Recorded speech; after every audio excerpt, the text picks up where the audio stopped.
গোপালগঞ্জের কোটালীপাড়া উপজেলায় স্বামী তালাক দেওয়ার 2 ঘন্টা পর প্রেমিকের সঙ্গে এক নারীর বিয়ে হওয়ার ঘটনা ঘটেছে। বুধবার উপজেলার দক্ষিণ হিরণ গ্রামে এ ঘটনা ঘটে। এতে এলাকায় চাঞ্চল্যের সৃষ্টি হয়েছে। জানা গেছে, গত 3 বছর আগে হিরণ গ্রামের সিদ্দিক মোল্লার ছেলে খায়রুল মোল্লার সঙ্গে কেরামত আলী শেখের মেয়ে জেসমিন বেগমের বিয়ে হয়। বিয়ের 1.5 বছর পর জেসমিন বেগম একটি পুত্র সন্তানের মা হন। বিয়ের পর থেকেই জেসমিন বেগমের স্বামী খায়রুল মোল্লা জীবিকার প্রয়োজনে মাঝে মাঝে বাড়ির বাহিরে থাকত।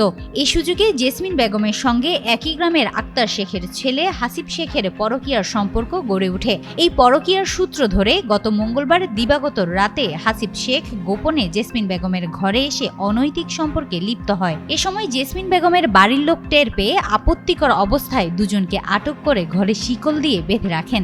এ ঘটনা নিয়ে বুধবার বিকেলে খায়রুলের বাড়িতে এক সালিশ বৈঠক হয়। সালিশের চাপের মুখে খায়রুল তার স্ত্রী জেসমিন বেগমকে তালাক দিতে বাধ্য হন। এই তালাকের 2 ঘন্টা পর 4 লাখ টাকা দেনমোহর নির্ধারণ করে হাসিব শেখ ও জেসমিন বেগমের বিয়ে হয়। সুপ্রিম কোর্টের আইনজীবী খান চমনি এলাহি বলেন, এভাবে তালাক দেওয়ার 2 ঘন্টা পর বিয়ে দেওয়া আমার জানা মতে এটি শরীয়ত ও আইনসম্মত হয়নি। এ ধরনের সালিশ দরবার যারা করেন তাদের আইনের আওতায় আনা উচিত। কোটালীপাড়া থানার ওসি আবুল কালাম আজাদ বলেন, এ বিষয়ে এখন পর্যন্ত কোনো পক্ষ থেকে অভিযোগ পায়নি। অভিযোগ পেলে তদন্তপূর্বক আইনগত ব্যবস্থা নেওয়া হবে।